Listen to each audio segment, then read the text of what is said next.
ಆಕಾಶವಾಣಿ ಭದ್ರಾವತಿ. ವಚನದಲ್ಲಿ ನಾಮಾಮೃತ ತುಂಬಿ ನಯನದಲ್ಲಿ ನಿಮ್ಮ ಮೂರುತಿ ತುಂಬಿ ವಚನೋದಯ ವಚನಾಮೃತಗಳನ್ನೊಳಗೊಂಡ ಸಾಪ್ತಾಹಿಕ ಸಂಚಿಕೆ. ಸಹಯೋಗ ಬಸವ ಸಮಿತಿ ಬೆಂಗಳೂರು ಹಾಗೂ ಕುವೆಂಪು ವಿಶ್ವವಿದ್ಯಾಲಯದ ಬಸವಪೀಠ.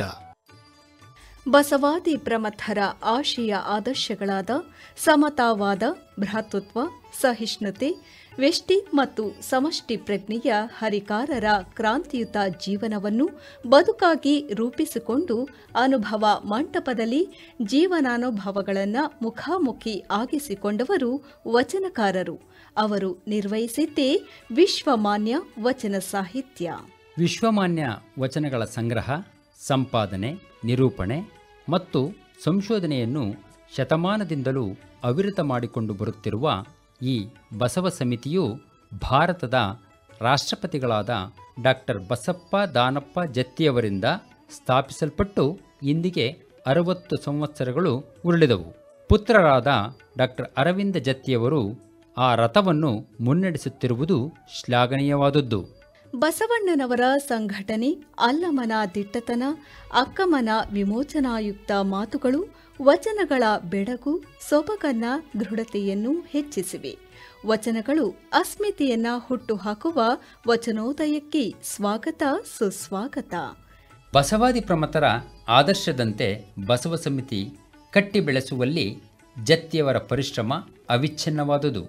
ಕನ್ನಡ ನಾಡಿನಲ್ಲಿ ಅಷ್ಟೇ ಅಲ್ಲದೆ ಅಂತರರಾಜ್ಯ, ಅಂತರರಾಷ್ಟ್ರೀಯ ಮಟ್ಟದಲ್ಲಿಯೂ ವಚನಗಳನ್ನು ಭಾಷಾಂತರಿಸಿ ಸಮ್ಮೇಳನ, ಕಮ್ಮಟಗಳ ಮೂಲಕ ಪ್ರಚಾರ ಮಾಡುವುದು ಜತ್ತಿಯವರ ಗುರಿ ಮತ್ತು ಉದ್ದೇಶ. ಕಳಬೇಡ, ಕೊಲಬೇಡ, ಹುಸಿಯ ನುಡಿಯಲು ಬೇಡ, ಅನ್ಯರಿಗೆ ಅಸಹ್ಯ ಪಡಬೇಡ,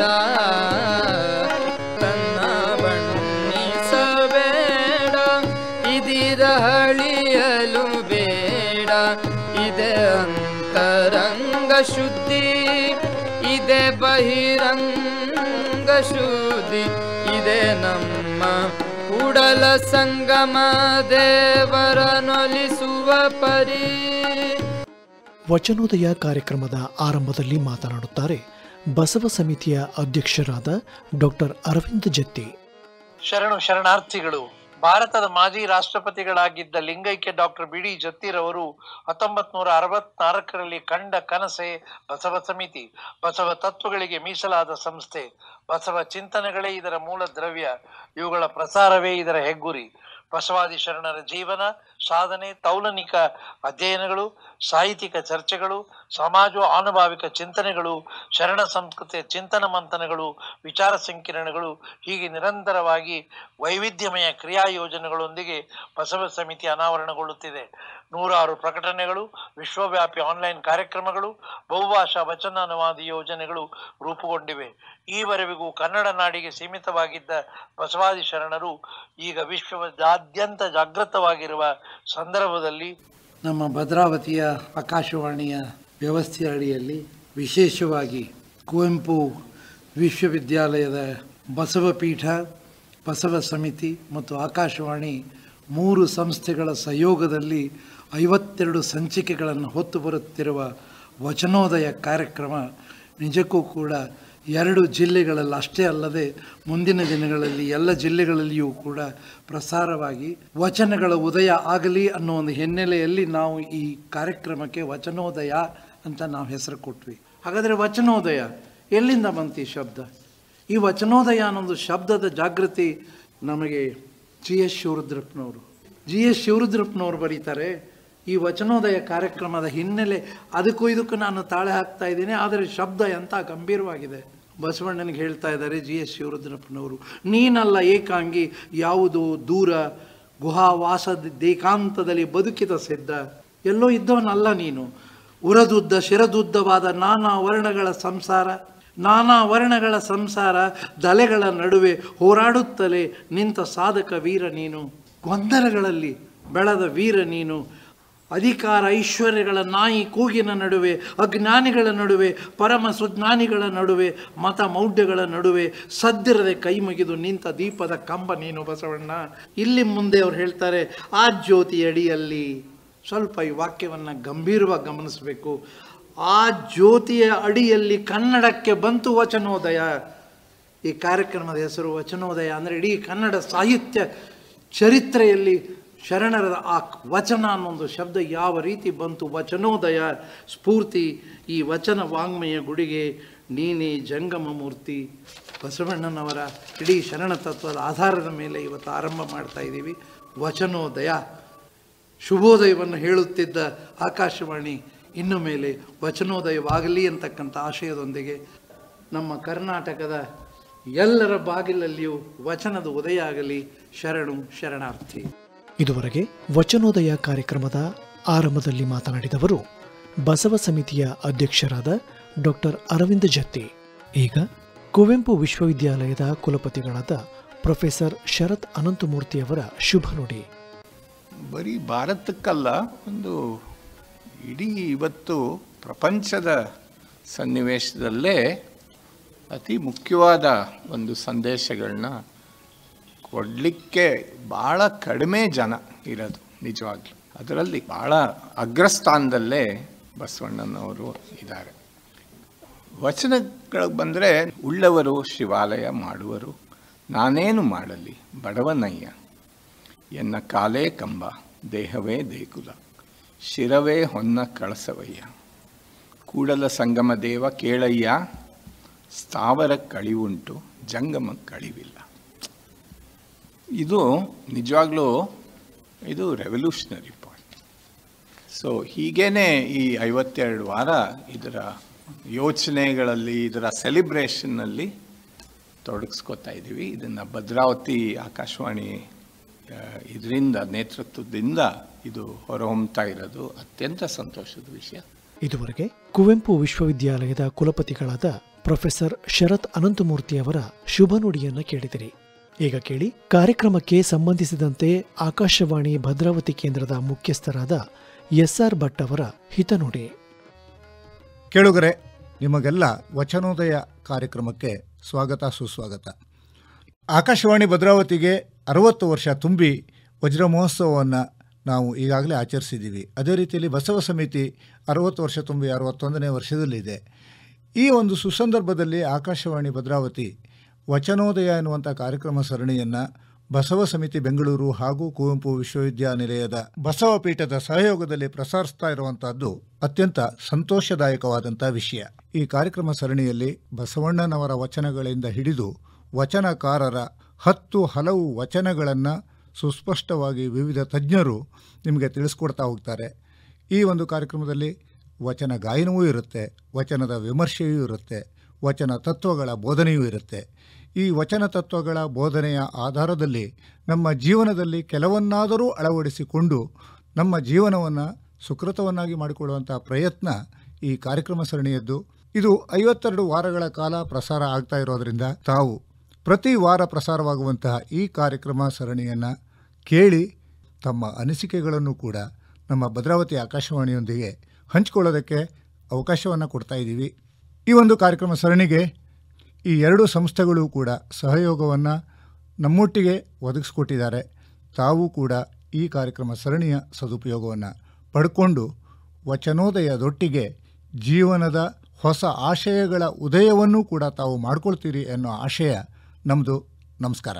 ಇದುವರೆಗೆ ಕಾರ್ಯಕ್ರಮಕ್ಕೆ ಸಂಬಂಧಿಸಿದಂತೆ ಆಕಾಶವಾಣಿ ಭದ್ರಾವತಿ ಕೇಂದ್ರದ ಮುಖ್ಯಸ್ಥರಾದ ಎಸ್ಆರ್ ಭಟ್ ಅವರ ಹಿತನುಡಿಯನ್ನ ಕೇಳಿದಿರಿ. ನಮ್ಮ ವಚನೋದಯ ಮೊದಲ ಕಾರ್ಯಕ್ರಮದಲ್ಲಿ ಮುಕ್ತಾಯಕಗಳ ವಚನಗಳ ಬಗ್ಗೆ ಮಾತನಾಡುತ್ತಾರೆ ಪೂಜ್ಯ ಶ್ರೀ ಶಿವರುದ್ರ ಮಹಾಸ್ವಾಮಿಗಳು, ಅಧ್ಯಕ್ಷರು, ಬೇಲಿಮಠ ಮಹಾಸಂಸ್ಥಾನ, ಬೆಂಗಳೂರು. ಅಲರೊಳಡಗಿದ ಪರಿಮಳದಂತೆ, ಪತಂಗದೊಳಡಗಿದ ಅನಲನಂತೆ, ಶಶಿಯೊಳಡಗಿದ ಷೋಡಶ ಕಳೆಯಂತೆ, ಊಲು ಹಡಗಿದ ವಾಯುವಿನಂತೆ, ಸಿಡಿಲೊಳಡಗಿದ ಗಾತ್ರದ ತೇಜದಂತೆ, ಇರಬೇಕಯ್ಯ ಯೋಗ, ಇರಬೇಕಯ್ಯ ಯೋಗ, ಎನ್ನ ಅಜಗಣ್ಣ ತಂದೆಯಂತೆ.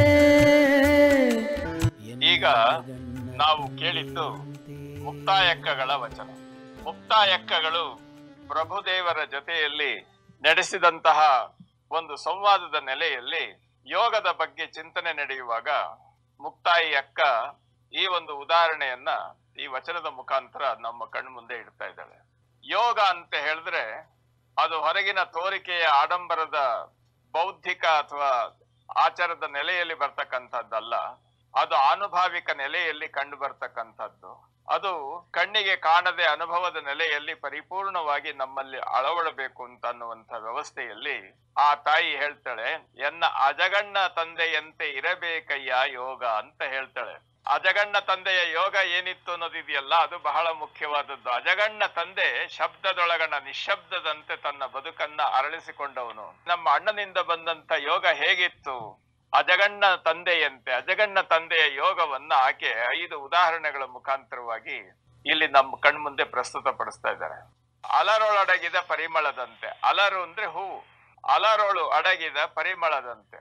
ನೋಡಿ, ಒಂದು ಮೊಗ್ಗು ಅರಳುತ್ತದೆ, ಆದ್ರೆ ಮೊಗ್ಗಿನಲ್ಲಿ ಯಾವ ಸುವಾಸನೆಯೂ ಇಲ್ಲದೆ ಇದ್ರೂ ಹೂವು ಅರಳುತ್ತಿದ್ದ ಹಾಗೇನೆ ಸುವಾಸನೆ ಹೊರಗೆ ಬರ್ತದೆ. ಆ ಸುವಾಸನೆ ಅದರ ಅಂತಃಸತ್ವದ ಪರಿಣಾಮ, ಅದು ವಿಕಾಸಗೊಂಡಂತೆ ಅದು ಹೊರಗೆ ಬರ್ತದೆ. ತಾಯಿ ಅಕ್ಕಮಹಾದೇವಿ ಹೇಳ್ತಾಳೆ, ಹೂವ ಮುಡಿಯಬಹುದಲ್ಲದೆ ಗಂಧವ ಮುಡಿಯಬಹುದೇ, ಅದು ಕೈಗೆ ಸಿಗ್ತಕ್ಕಂಥದ್ದಲ್ಲ ಅನುಭವ ವೇದ್ಯ ಅಂತ. ಆ ಮಾತಿನ ನಂತರ 2ನೇ ಸಾಲು ಉದಾಹರಣೆ ಕೊಡ್ತಾಳೆ ತಾಯಿ.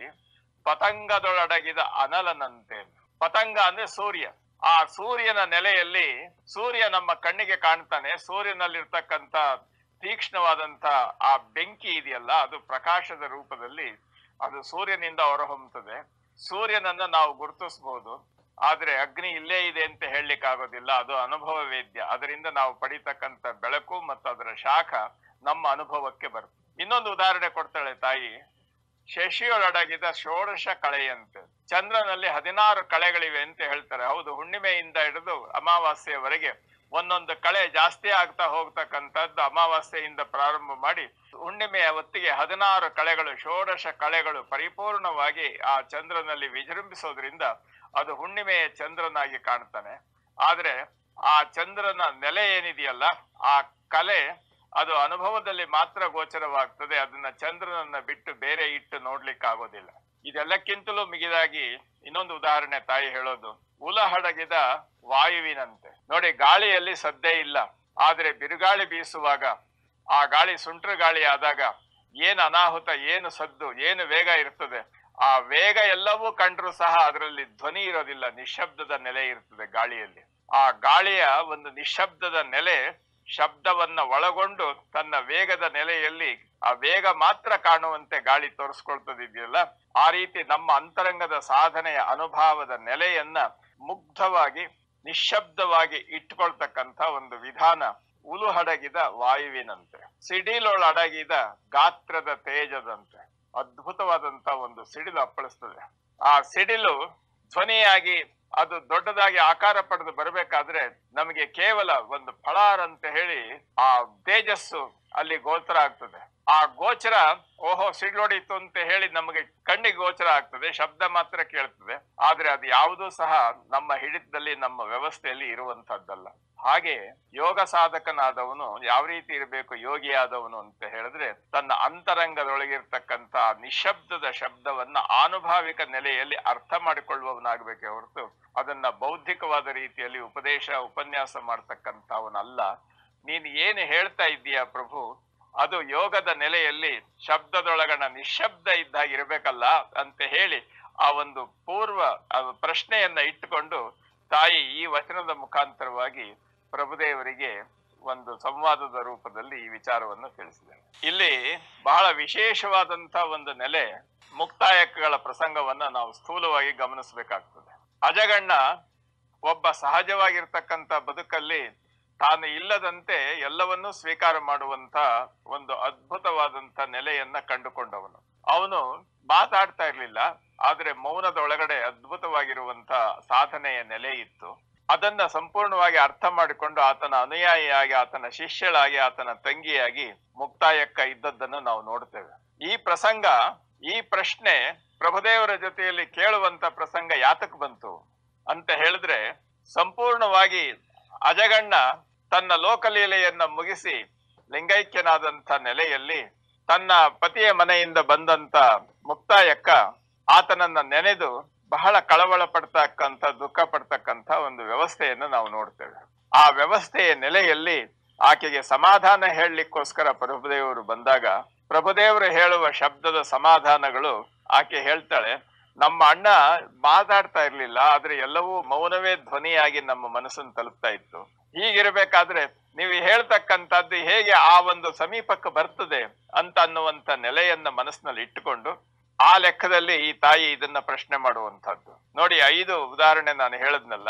ಹೂವು ಅರಳುತ್ತದೆ, ಅದ್ರೊಳಗಡೆ ಇರ್ತಕ್ಕಂಥ ಸುಗಂಧ ಅದು ನಂತರ ಹೊರಗೆ ಬರ್ತದೆ.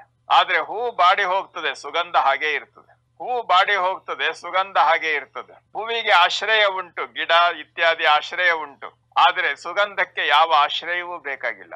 ಇದೇ ರೀತಿಯಲ್ಲಿ ಸೂರ್ಯನಿಗೆ ನಾವು ಸೂರ್ಯ ಉದಯ ಸೂರ್ಯ ಅಸ್ತಮಾನ ಅಂತ ಹೇಳ್ತೇವೆ. ಸೂರ್ಯನ ತೇಜಸ್ಸಿದೆಯಲ್ಲ, ಅದು ಇಡೀ ಜಗದ್ವ್ಯಾಪಿಯಾಗಿರ್ತಕ್ಕಂಥದ್ದು, ವಿಶ್ವವ್ಯಾಪಿಯಾಗಿರ್ತಕ್ಕಂಥದ್ದು. ಅದು ಅಲ್ಲಿ ನಿಲ್ಲುವಂತ ಪ್ರಸಂಗ ಏನಿಲ್ಲ. ಚಂದ್ರ ನಮಗೆ ಹುಣ್ಣಿಮೆಯ ಚಂದ್ರ, ಅಮಾವಾಸ್ಯೆಯ ಪ್ರಸಂಗ ನಾವು ಪ್ರತಿ ಹಂತದಲ್ಲಿ 13, 15, 16 ದಿವಸ ನಾವು ಚಂದ್ರನನ್ನ ನಾವು ಗಮನಿಸ್ತೇವೆ. 15, 16 ದಿವಸ ಚಂದ್ರನನ್ನ ಗಮನಿಸಿ ಒಂದೊಂದು ಹಂತವಾಗಿ ಚಂದ್ರ ವಿಕಾಸವಾಗ್ತಾ ಹೋಗ್ತಕ್ಕಂಥದ್ದನ್ನ ಪರಿಪೂರ್ಣ ಹೊಂದುವಂತದ್ದನ್ನ ನೋಡ್ತೇವೆ. ಆದ್ರೆ ಈ ಏರಿಳಿತಗಳಿದೆಯಲ್ಲ, ಇದು ಚಂದ್ರನಲ್ಲಿರ್ತಕ್ಕಂಥ ಒಂದು ಅದ್ಭುತವಾಗಿರುವಂತ ಒಂದು ಒಳಚೈತನ್ಯ ಹೊರತು ಬೇರೆ ಇನ್ನೇನು ಅಲ್ಲ. ಚಂದ್ರ ಹೇಗಿದಾನೋ ಹಾಗೆ ಇರ್ತಾನೆ. ನಾವು ಕಾಣುವಂತ ನೆಲೆಯಲ್ಲಿ ಆ ಷೋಡಶ ಕಳೆಗಳು ನಮಗೆ ಒಂದೊಂದು ಹಂತವಾಗಿ ಕಾಣಿಸ್ಕೊಂಡು ಅದು ಪರಿಪೂರ್ಣತೆಯನ್ನು ಹೊಂದುತ್ತದೆ. ನೋಡಿ, ಷೋಡಶ ಅಂತ ಅನ್ನುವಂತದ್ದನ್ನ ನಮ್ಮ ಹಿರಿಯರು ಪರಿಪೂರ್ಣತೆಯ ಸಂಕೇತವಾಗಿ ಬಳಸ್ತಾ ಇದ್ರು. ಯಾವುದೇ ಒಂದು ಷೋಡಶ ಕಳಾ ಪರಿಪೂರ್ಣ ಅಂತ ಅಂದ್ರೆ ಆತ ಜೀವನದಲ್ಲಿ ಪರಿಪೂರ್ಣವಾಗಿ ಬೆಳಕಾಗಿ ನಿಂತವನು. ಬೆಳಗಿನ ವ್ಯವಸ್ಥೆಗೆ ಚಂದ್ರನನ್ನ ಉದಾಹರಣೆ ಕೊಟ್ಕೊಂಡು ಹೇಳುವಂತ ಮಾತಿದು. ಹೀಗಾಗಿ ಷೋಡಶ ಕಳೆ ಶಶಿಯಲ್ಲಿ ಅಡಗಿದೆ, ಆದ್ರೆ ಅದು ಶಶಿಯ ಮುಖಾಂತರವಲ್ಲದೆ ಬೇರೆ ರೀತಿಯಿಂದ ಕಾಣೋದಿಲ್ಲ. ಆದ್ರೆ ಅದು ತನ್ನನ್ನ ತಾನು ಯಾವತ್ತೂ ಪ್ರಚಾರ ಮಾಡ್ಕೊಳ್ಳೋದಿಲ್ಲ. ನೋಡಿ, ಗಾಳಿಯಲ್ಲಿ ನಿಶಬ್ದ ಇದೆ. ನೋಡಿ, ಯಾವುದೇ ಒಂದು ಶಬ್ದ, ನಾವು ಮಾತಾಡಿದ ಶಬ್ದ, ನೀವು ಕೇಳೋ ಶಬ್ದ ನಿಮ್ಮ ಕಿವಿಗೆ ತಲುಪಿಸ್ಬೇಕಾದ್ರೆ ಅದು ಗಾಳಿಯ ಮುಖಾಂತರವೇ. ಗಾಳಿ ಇಲ್ಲ ಅಂತ ಹೇಳಿದ್ರೆ ನಮ್ಮ ನುಡಿ ನಿಮ್ಮ ಕಿವಿಯನ್ನ ತಲುಪೋದಿಲ್ಲ. ಆ ಗಾಳಿಯಲ್ಲಿ ಆ ಶಬ್ದ ತರಂಗಗಳು ಬಂದು ನಿಮ್ಮ ಕಿವಿಯನ್ನ ಸೇರ್ತವೆ. ಗಾಳಿಯಲ್ಲಿ ಶಬ್ದ ತರಂಗಗಳು ನಿಮ್ಮ ಕಿವಿಯಲ್ಲಿ ಸೇರ್ತವೆ, ಆದ್ರೆ ಗಾಳಿಯಲ್ಲಿ ಏನಾದ್ರೂ ಶಬ್ದ ಇದೆಯಾ ಅಂತ ಹೇಳಿದ್ರೆ ಗಾಳಿಯಲ್ಲಿ ಯಾವ ಶಬ್ದವೂ ಇಲ್ಲ. ನಮ್ಮ ಧ್ವನಿ ಇನ್ನೊಂದು, ಮತ್ತೊಂದು, ಮಗದೊಂದು, ಇವೆಲ್ಲವೂ ಸಹ ನಮ್ಮ ಕಿವಿಗೆ ನಮ್ಮ ಬಾಯಿಯಿಂದ ತಲುಪಿಸ್ತಕ್ಕಂಥ ಮಾಧ್ಯಮ ಇದೆಯಲ್ಲ, ಇದು ವಾಯು. ಆದ್ರೆ ವಾಯುವಿನಲ್ಲಿ ಉಲುಹಿಲ್ಲ. ಅದು ಎಷ್ಟೇ ವೇಗವಾಗಿ ಗಾಳಿ ಬೀಸ್ತಾ ಇದ್ರೂ ಸಹ ಅದು ಸದ್ದು ಮಾಡೋದಿಲ್ಲ. ಆದ್ರೆ ನಮ್ಮ ಧ್ವನಿಯನ್ನ ಇನ್ನೊಬ್ಬರ ಕಿವಿಗೆ ಮುಟ್ಟಿಸೋಂತ ಕೆಲಸ ಮಾತ್ರ ಮಾಡ್ತದೆ. ಆ ಉಲುಹು ಅಂತ ಅನ್ನುವಂಥದ್ದು ಇದೆಯಲ್ಲ, ಶಬ್ದ ತರಂಗಗಳಿದೆಯಲ್ಲ, ಅದನ್ನ ಇನ್ನೊಬ್ಬರಿಗೆ ತಲುಪಿಸಿಯೂ ಸಹ ಅದಕ್ಕೆ ಅಂಟದೆ ನಿರ್ಲಿಪ್ತ ನಿಜಾನುಭವ ಸ್ಥಿತಿಯಲ್ಲಿ ಇರತಕ್ಕಂಥದ್ದು ಗಾಳಿ ಅಲ್ವಾ. ಎಷ್ಟು ಸ್ವಾರಸ್ಯವಾದಂತ ವಿಚಾರ ಇದೆ ನೋಡಿ. ಇದಾದ ನಂತರ ಸಿಡಿಲೊಳಡಗಿದ ಗಾತ್ರದ ತೇಜದಂತೆ ಅಂತ ಇನ್ನೊಂದು ಹೇಳ್ತಾರೆ. ಸಿಡಿಲು ಒಂದು ಕ್ಷಣಾರ್ಧದಲ್ಲಿ ಅದ್ಭುತವಾಗಿರ್ತಕ್ಕಂಥ ಅಗಣಿತ ಶಕ್ತಿಯನ್ನ ಒಂದು ಕ್ಷಣದಲ್ಲಿ ಬಿಂಬಿಸ್ಬಿಡ್ತದೆ. ಆ ಸಿಡಿಲಿನಲ್ಲಿ ಅಷ್ಟು ಶಕ್ತಿ ಎಷ್ಟಿತ್ತದು, ಎಷ್ಟು ಅದ್ಭುತವಾದಂತಹ ಪ್ರಕಾಶ ಮತ್ತು ಆ ಧ್ವನಿ ಅಂತ ಅನ್ನೋದನ್ನ ನೋಡಿ ನಾವು ಬೆರಗಾಗ್ತೇವೆ.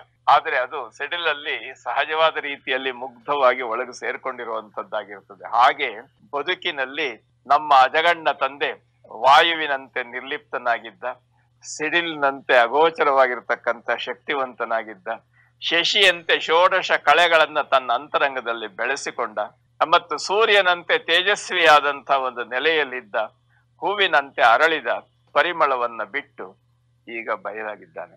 ಇದು ಅಜಗಣ್ಣನ ಯೋಗ ಅಂತ ಹೇಳಿ ಈ ವಚನದಿಂದ ನಾವು ತಿಳ್ಕೊಂಡು. ಇದುವರೆಗೆ ನಮ್ಮ ವಚನೋದಯ ಮೊದಲ ಕಾರ್ಯಕ್ರಮದಲ್ಲಿ ಮುಕ್ತಾಯಕಗಳ ವಚನಗಳ ಬಗ್ಗೆ ಮಾತನಾಡಿದವರು ಶ್ರೀ ಶಿವರುದ್ರ ಮಹಾಸ್ವಾಮಿಗಳು, ಅಧ್ಯಕ್ಷರು, ಬೇಲಿಮಠ ಮಹಾಸಂಸ್ಥಾನ, ಬೆಂಗಳೂರು.